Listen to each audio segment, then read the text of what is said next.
Hello everyone, how you going? And welcome back to Mildly Interesting, the place that guarantees satisfaction but just can't fully commit to it. So let's just see what it's got. So then, starting right off with interior and controls of my garbage truck. Well then, would you look at that? This certainly isn't a view that many people ever get to see. I mean, they're so common in terms of a vehicle, but we never really get to see the inside to them, especially with the dual control and everything like that. Also, just the fact that it seems that they get to go play the claw game every time they go to work, and oh my goodness, there is so many buttons and switches. I mean, I guess it makes sense, you gotta have a use for all of them, but still, just man, it's like playing a video game just with a claw machine every time you go to work. And something that has always interested me is just how the hell does it actually just drive with two steering wheels? I mean, I guess in this photo they seem to be driving on the left, and then also, I mean, I guess there seems to also be a Mac, and so there's also cars in the background driving on the right, and so I can only assume this is probably America, but at the same time, just to kind of have the dexterity of the brain to be able to drive on both sides independently, that would be pretty difficult, I think. And really insane that it looks as though the wheels are completely different, like one's more like a car wheel, one's more like a bus wheel or a truck wheel, and so yeah, the entire thing is so weird, and really, I wonder if you generally ride with two people or just one person. I really have no idea, but honestly, that center console just reminds me of a Hummer H1 because it's just so wide. The amount of people that you could probably fit in that car, or I guess that truck, if you didn't have all those buttons, would be enormous, but because you just have a 1.2 meter console, I mean, yeah, you're certainly not going to be fitting more than one or two people squishily. I mean, I must admit, I never would have thought that a photo like this would be considered mildly interesting. You know, generally mildly interesting is a little bit more unique, or I don't even know what to call it, but just not really vehicles like this. I don't know, it's just something about it just doesn't seem as though it fits, but at the same time, I was able to name a whole bundle of reasons that I found it interesting, so I guess it has to. And so in saying that, I wonder how long it takes to familiarize yourself with the entire inside of that car, because, you know, when you get in a new car, if everyone's ever got that, then you kind of go, okay, I don't know where the buttons are, the radio, the volume's in the wrong spot, whatever it might be. And so for this person, it's just, you're going to have switches and everything all over the place. And hey, I can only imagine that for a lot of people, they never would have considered that a humble garbage truck would be almost as complex as flying a plane. You know, you got a co-pilot, even in this regard, you got switches all over the place, and hey, I don't even know if you got an altimeter or a watt for the arm, but either way, you have so many things that you can take control of. And so yeah, I don't blame this person for going, hang on a second, I drive this every day and I feel as though it's actually just a little bit interesting. So I can only imagine that for a lot of people it's actually going to be just a little bit mildly interesting. Papa John's left the oven pan in my pizza box. Oh, what? That is so strange. Even the fact that it's been cut and I didn't notice, like, has he gotten all the way into the box and all went, hang on a second, this feels a little bit heavy if nothing else, as well as just the fact that, you know, you got the entire tray sticking out the bottom. And I guess after a while, it really is just a thing, if you make enough of anything, you're going to have a couple of defects. And so, you know, whether it's just you miss an ingredient or you leave the whole tray in the box or whatever it is, either way, you're going to end up with something that's going a little bit wrong. And so I guess I can understand how it happened, but at the same time, with the person that actually opened up this pizza box would be going, well, what the hell is in this box? Why is it so heavy, like I said? And then, oh, okay, then I guess I don't know what to do with this anymore, but that's very interesting, if nothing else. And look, I can only imagine that the nice warm tray is going to keep the pizza a little bit warmer. Maybe it's also going to provide a little bit better of a shape, or I don't even know what to call it, just more rigidity, I guess, to the pizza, so you don't have this floppy thing by the time it gets into your mouth. And so yeah, I can't fault them on that. Imagine if that was actually done for every pizza, everyone would be getting nice toasty hot pizzas no matter how long you kind of keep them out for. I mean, I guess that is kind of the idea that fancy restaurants use when they heat up the plates. You know, you don't want to be putting hot food on a cold plate, and so this would certainly just work in a very similar way. But no, there's the fact that they actually left one of their pans in. Hopefully that isn't like their one and only, and they go, oh my goodness, how am I meant to make this order now? But no, I can only imagine that they have plenty more where they came from. And so yeah, besides the fact that you've just been very surprised, I almost feel as though you've just been let into a little bit of behind the scenes of Papa John's and any kind of pizzeria like that. Or hey, who knows, maybe this is just kind of the winning lottery ticket, you know, or even just like the golden ticket of Papa John's. You have been invited to the Papa John's factory, and now you just get to go, oh my goodness, this is how it's even made. But no, it all started with just you receiving that in your box and going, I don't know what this is, but it's certainly been surprising. So now I'm just curious as to what happened to it in the end. Did you return it? Did these people kind of keep it? Just what happened to the mystical tray that got left behind in the box? Because I feel as though even though it's just mildly interesting, it's also kind of just a token that you go, you know what, that happened once and I like it, that I kept it. This is a truck carrying the signs you see on the interstate. Huh, wow, it's even the fact that they're pointing on the sides, like not even just kind of stacked up or anything. I mean, I guess they've already been made and they just need to be pieced together, but they're not facing in, or maybe a whole bundle of them are. That's a lot of signs on one truck. But no, seeing them like that really gives you a sense of scale for them, because you're always just kind of above your head or over on the side, or just, you're never really just next to them, and so you go, man, they were actually some pretty big pieces of metal right there. I mean, it definitely makes sense because they need to be nice and big and able to be seen from a distance, but at the same time, when you see them them absolutely towering above the other trucks on the road. You're going, oh my goodness, they're not even together yet. And so seeing them like this just makes me wonder, is there kind of only one or a couple of factories that even produce these in America? Because really, if they're traveling across the highway, I mean, I guess they got to get around some way, but really the fact that they have, or unless that's just one or entire place, I don't know. But the fact that they have to be kind of transported around all over the country just certainly makes me seem as though, I don't know, maybe they've just got one person that has the contract and they just make them, and every single time, because they have the standards, they have all of these things in place, and just no one's allowed to even copy their pattern. Either way, it is definitely very mildly interesting, and I can only imagine it would be a hell of a racket as well, just kind of clanging around in the wind. I mean, maybe they've just been so securely put down, but I feel as though, considering the fact that they're just not really even installed yet, they're just going to be kind of moving around in the wind, or perhaps even just making that whistling sound that would be either really annoying to some people, or just some people going, it's actually quite soothing. But whatever it is, you know, them all stacked up like that, it's got to be a hell of a thing to drag around. And I guess what is probably the most interesting part about this is just the fact that you never really see them on the road. I mean, you just see them kind of installed, or I don't even know, you don't really see them anywhere else, I guess. I mean, to be honest, given the world that we live in, I'm almost surprised that they don't have to cover them up so they don't confuse people, or someone doesn't sue them because they went, oh, you sent me this way because I sent that sign or saw that sign and it sent me completely different directions. I mean, that would obviously just be a really annoying person to deal with, but hey, there's definitely out there. We see them on the roads every time we look at idiots in cars. And so I guess that is exactly what mildly interesting is just so good at. It's just finding things like this that you just don't even really see, or just wouldn't even consider. And you hang on a second, the fact that I've never seen anything like this, and there's just actually so many little things like a garbage truck and all its switches, so you go, it is actually quite interesting, and I certainly would have never expected to see it, but I guess it is what it is.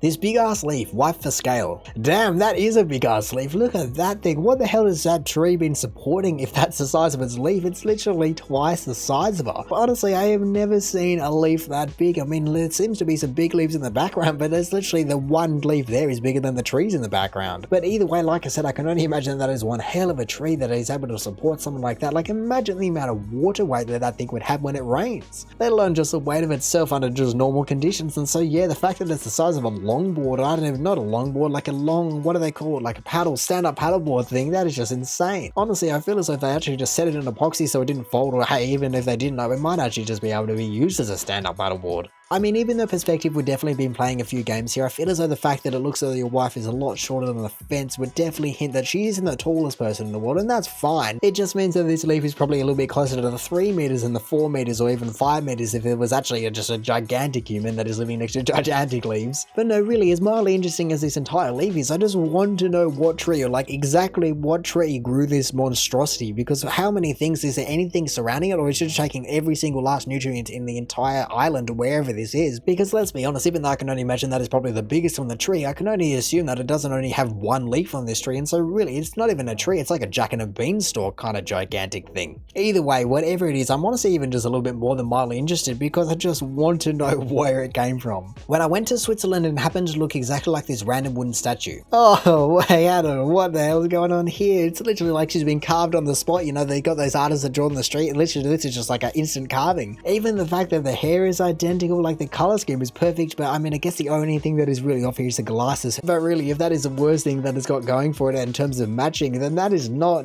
bad at all. To be honest, I feel as though surely you actually just got to cross your arms in the right way, or the matching way to the statue, because it can't move as quickly as you can, so that would have been absolutely perfect. Even though everyone has like a more natural way, come on, you can actually just do it the other way for this one photo. But no, obviously it just raises a question, why was this statue even built in the first place? Is it some kind of commemorative statue, or what is going on here, and why did you happen to stumble across it? I mean, I guess you were just kind of touring around, but at the same time, it's just so random to have a statue that close on a log, I feel. And also in saying that, I would have loved to have gotten the reaction when you first went, hang on a second, that statue looks exactly like me. Not even just kind of like me, it's wearing the same clothes and everything, and so I don't know what's going on here. It's a little bit freaky, but I guess I'm just gonna have to get a photo with it. And I guess in saying that, even though this is mildly interesting, I almost feel as though we're just looking at a Never Tell Me the Odds kind of post, because it is just uncanny. How the hell did you manage to even just match the color scheme as well as the entire everything else about it? So honestly, I feel as though this is a kind of thing that is kind of mildly interesting to us, but for you, it just would have been like, what the hell is going on here? What are the coincidences? Never Tell Me the Odds is probably the better place for this to even happen, because there really are so many other things that you just got to go, oh, I nearly match this, or I don't match this, or whatever it may be, but no, they just perfectly managed to match it. And it's definitely interesting in terms of just going, oh, what the hell is going on here? But at the same time, like, man, you'd just be freaked out if nothing else. Last night, my wife's Uber had a duck in it. Well, then I guess it's exactly what the title said, a duck in an Uber. I mean, that's certainly a new one. I mean, I guess for an Uber driver, maybe sometimes the nights have been quite long and lonely, and so you just want a little bit of a companion by your side. I mean, if I'd been asked what is going to be the most likely kind of pet, so to say, in an Uber driver's car, it wouldn't have been a duck. I probably would have chose a dog or a cat or something, even just like a normal bird. Really, I would just love to know where in the world this is actually kind of legal or even considered not completely random. I mean, I guess maybe everywhere in the world is considered random and this person just doesn't care, but still the fact that they're just driving around with a duck in it, it's great. I love it. In saying that, I can only imagine that it would put a whole bundle of people off. You kind of step into this Uber, get into the Uber and you go, what the hell is going on here? I mean, really, ducks can actually be quite aggressive, or I mean, not aggressive, but you know, people can be afraid of ducks because they might just suddenly charge at them, and so there are so many different things that could happen here and people might be going through people's minds. But I guess at the same time they'll be going, well, I guess the duck is in the car and so it must have experienced people before, so it's not going to do anything to me. It's just strange on overall. Really, even just the fact that they managed to strike a photo right as the duck is looking at it. You know, it's not the duck on the ground, it's not the duck facing the other direction. No, it's literally just kind of facing it down. I mean, I don't really know how a duck looks, and so does I have to kind of turn its head to look this way? I don't even really know, but either way, it's just kind of facing you going,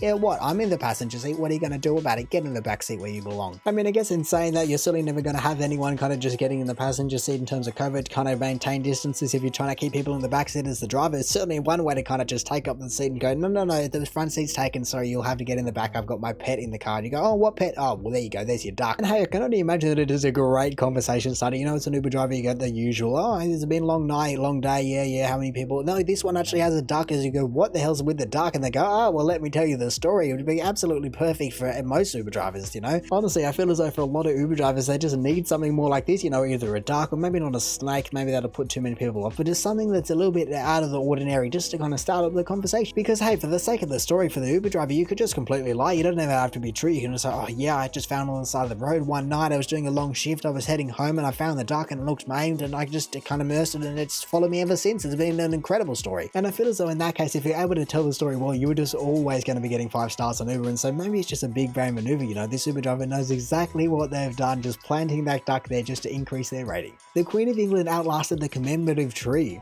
What the hell? This tree was planted to commemorate the coronation of Queen Elizabeth II in 1953. Man, that's like what, a 68-year-old tree. That is certainly not a bad stint from the tree. I mean, obviously Queen Elizabeth have done even longer and really all the years before that, but still, you know, 68 years, let's say 70 years for a tree, not too bad. There are trees that live longer than that, but there are also plenty of trees that don't live anywhere near that. And so I wonder what eventually took this tree out, because it almost looks as though it's been hit, but at the same time, maybe just a little bit of root rot or so. I don't even know. I don't know enough about trees to be able to comment on that, but I would love to know. I mean, in saying that, I certainly hope that this isn't some kind of omen about what the Queen's about to be doing, because I feel as though that would just be a little bit too coincidental around the entire thing. And so yeah, hopefully nothing actually just goes wrong in that department, but no, the fact that it's just kind of outlasted the Queen, or no, the other way around, the Queen outlasted the tree, you know, that is some pretty impressive feat. So the same as so many of these posts, I just want more information. What kind of tree is it? How long was it meant to last? Was it meant to last for another 40, 50, 150 years? Or did it just kind of keep the bucket early? Or what is going on here? How did it suddenly die? I mean, I'm sure I could Google it and kind of find out, but really I would just love to know so many things just like that, you know, or maybe even if people just have any experiences, you can let me know if you've seen the thing, go, oh no, that thing's been dying for years, and you go, oh okay, that guess it makes sense why it died, or you go, no, it literally just fell over in the night one night. Regardless, the entire thing is definitely just a mildly interesting or kind of ironic, or I don't even know what the right word is, but the fact that, you know, trees are generally just considered to be these things that just live forever, you know, they surpass generations of people, but not, the Queen has been in power for the entire time that this tree was up and then down again. And so I guess at this point, it really just does prove the fact that the Queen is eternal. You know, she's going to outlive her son, she's just going to skip an entire generation in terms of the democracy, not the democracy, the royalty, what's it called? I don't even know anymore. You're not going to get a coronation of any of her children, no, it's going to go straight to William. That's going to be the next coronation. So hey, I don't know if it gets planted there or what, but either way, the fact that the tree was outlasted by the human, that is definitely mildly interesting. And so now finally for the top of the month for mildly interesting, we have I saw 4 generations of Honda Civics in order of age, all in white.